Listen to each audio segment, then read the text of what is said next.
हर हर महादेव। आप सभी का हमारे चैनल पर स्वागत है। इस वीडियो में आपको यक्षिणी साधना के बारे में जानकारी देंगे। यक्षिणी साधना, लोग यक्षिणी साधना नाम सुनते ही डर भी जाते हैं और बहुत से लोग समझते हैं कि उनको सिद्ध भी करना है। यक्षिणी एक ऐसी शक्ति होती है कि जिसके माध्यम से साधक चाहे तो कुछ भी काम कर सकता है, चाहे किसी का मारण मोहन उच्चाटन जो भी चाहे वो सब कर सकता है। लेकिन उसका जो भाव होता है, सानिध्य भाव होता है, भक्ति भाव होता है, जो इनका एक अपनापन होता है, उसके जरिए वो कार्य ले सकता है। आपसे निवेदन है, इस चैनल को आपने सब्सक्राइब नहीं किया है तो आप ज़रूर करें। यक्षिणी साधना करने से पहले आपको एक तो स्वयं की सुरक्षा होना अति आवश्यक है। यक्षिणियाँ एक ऐसी शक्तियाँ होती हैं कि वो साधक को जो साधना करता है उसको भ्रम में डाल देती है। भ्रम में यानी ऐसे डालती है भ्रम में कि उसको भटकाने की कोशिश करती है, उसको रास्ते से हटाने की कोशिश करती है। जब आप किसी भी यक्षिणी की साधना करेंगे या उसको सिद्ध करने की कोशिश करेंगे तो उसके अनुभव कुछ दिनों में होने या पहले दिन से होने शुरू हो जाते हैं।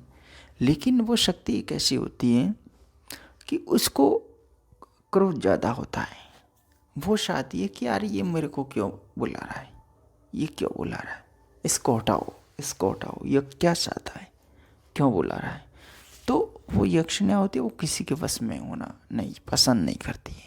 ज़्यादातर यही होता है उनका भाव, और उनका ये लेवल होता है कि इस साधक को हटा दिया जाए रास्ते से। बस इस बात को आपको समझना है। यक्षिणियों का प्रभाव बुरा होता है, बुरा मतलब बहुत बुरा होता है। इसलिए बिना सुरक्षा, बिना गुरु मंत्र या बिना किसी भी शक्ति के आप ऐसी साधनाओं में पड़े बिना, अगर पढ़ते हैं तो आप किसी से भी गाइडेंस लेके ही उस साधना में पढ़े।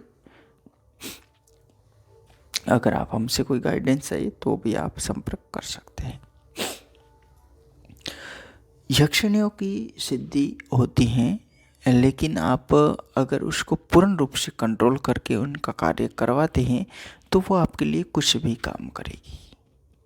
चाहे आप किसी का मारण करवाना चाहते तो वो किसी भी तरीके से उसका मारण करती है, किसी भी तरीके से।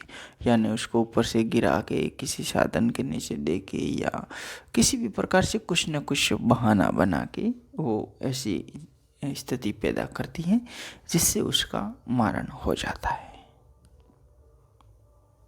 किसी को तकलीफ देनी है तो वो भी कर सकती है। किसी के वहाँ कुछ अदृश्य शक्तियों के तौर पर कुछ अलग तरीके का ब्लैक मैजिक का प्रयोग करना चाहती है तो वो भी करती है। वो यानी किसी रूप में किसी के घर में दिखना, वहाँ से उनको भगाने की कोई प्रक्रिया करना, ऐसी तो बहुत सारी वो यक्षिणियाँ कर देती है। अब बात आती है उसको सिद्ध करने की।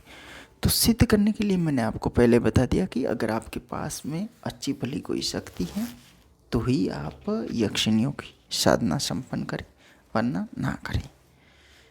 यक्षिणियों की साधना संपन्न करने के बाद में ये होता है कि वो शक्तियाँ हैं वो आपको हटाने की कोशिश करती है, रास्ते से हटाने की कोशिश करती है। तो अगर आपके पास में कोई अच्छी शक्ति है या गुरु मंत्र है या गुरु का सानिध्य है तो फिर वो आपसे दूर रहेगी और आपका कहना मानेगी और आपके वशीभूत रहकर वो कार्य करेगी।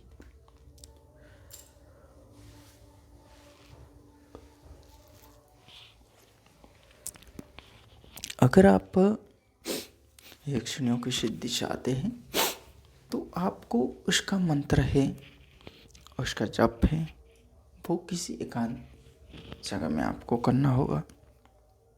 आप चाहे तो किसी कमरे में कर सकते हैं, अपने घर का कोई कमरा है वहाँ पे भी यक्षिणियाँ आती हैं और अपना प्रभाव दिखाती है और साधक के अनुसार कार्य भी करते हैं। अगर आप एकांत जगह में करते हैं, बाहर कहीं भी, तो भी यक्षिणियाँ आती हैं और अपना जो प्रभाव है वो दिखाती है। अगर आप ऐसी जगहों में जाएं कि कोई पुराना सा खंडर है, कोई महल मालिया, ऐसी जगह में, तो ऐसी जगहों में यक्षिणियाँ बहुत ज़्यादा निवास करती हैं। जैसे कोई पुरानी पुश्तैनी कोई घर होते हैं बड़े बड़े बंगले टाइप में, या किसी प्रकार से जहाँ के कोई परिवार है बरसों पहले वहाँ रहते थे या मर गए ऐसी, तो ऐसी जगहों में यक्षिणियाँ बहुत ज़्यादा निवास करती हैं। और जिन्न वगैरह होते हैं वो भी ऐसी जगहों में ही ज़्यादातर निवास करते हैं। तो वहाँ जाके अगर यक्षिणियों की साधना करें तो आपको एक दिन में ही उनका प्रभाव मिल जाता है। अब यक्षिणियों को बुलाना कैसे है, तो यक्षिणियों बुलाने के लिए एक उनका एक विशेष आह्वान प्रयोग करना पड़ता है। आह्वान बोले तो उनकी आपको सामान्य पूजा पाठ करनी है, और उसके साथ में कभी भी आप करें तो आप छोटा मोटा थोड़ा बहुत भी इनके श्रृंगार का सामग्री होता है वो आप 150 का कहीं से भी आप ला के उस पूजन सामग्री में रख दीजिएगा। जो इनके कुछ जैसे 2-4 चूड़ियाँ हैं, उसकी काजल है, और भी तिल जैसे उसकी तिलक के लिए बिंदियाँ हैं, तो ऐसे 50 रुपये का आप ला के रख सकते हैं, जो कि आप विशेषकर लाल कलर में, हर जैसा चूड़ी हो कोई भी हो लाल कलर में रखें।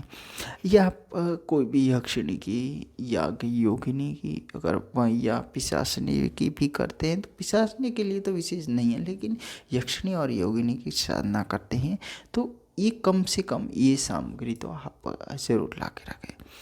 उनके आह्वान के लिए आप जिस मंत्र का प्रयोग करते हैं उस मंत्र में अगर आपने आजमाया है कि उससे कुछ अनुभव होते हैं तब तो अच्छा है, वरना उसमें कुछ बीज मंत्रों का प्रयोग करना चाहिए जिससे उसकी शक्तियों का आह्वान होता है। जैसे बीज मंत्र क्या होता है, आगे पीछे जैसे त्रिम लगा सकते हैं, आगे पीछे ब्रीम लगा सकते हैं, ऐसे आप लगा के भी उस मंत्र शक्तियों का आप आह्वान कर सकते हैं। यक्षिणियाँ बहुत प्रभावशाली शक्तियाँ भी होती है, ऐसी बात नहीं है कि नॉर्मली शक्तियाँ हैं, वो बहुत प्रभावशाली भी होती हैं। बस उनको एक तलाश होती है साधक की कि वो किसके वश में रहना चाहे। वो भी एक साधक का होता है तो उसको ऐसे पहले तपासती है कि ये मेरे को वश में रख सकता है या नहीं रख सकता, मेरा कंट्रोल कर सकता है या नहीं कर सकता। अगर नहीं कर सकता तो वो पहले से उसको हटा देती है, चाहे मार के या बुरा करके, जो कुछ भी करके उस साधक को हटा दे सकती है। और अगर वो प्रभावित होती है कि यार ये तो पावरफुल है, ये तो हमसे कुछ ज़्यादा शक्तिशाली है, अगर यक्षिणी से ज़्यादा शक्तिशाली होता है, तो फिर वो उसके वंशपुत्र में हंसी खुशी खुशी रहना पसंद कर देती है, और फिर उसके बाद में उसके कार्य भी करने हंसी शुरू कर देती है। ये कुछ शक्तियों का प्रभाव होता है। तो ये यक्षिणी शक्ति के लिए कुछ साधारण और सामान्य सी जानकारी थी। अब ऐसी शक्तियों को करने के लिए इस प्रकार से आप कर सकते हैं। हमारी सहायता चाहिए तो आप ज्वाइन बटन पर मेंबरशिप ले सकते हैं या व्हाट्सअप कर लीजिएगा। हर हर महादेव, आप सभी को खुशी रहो।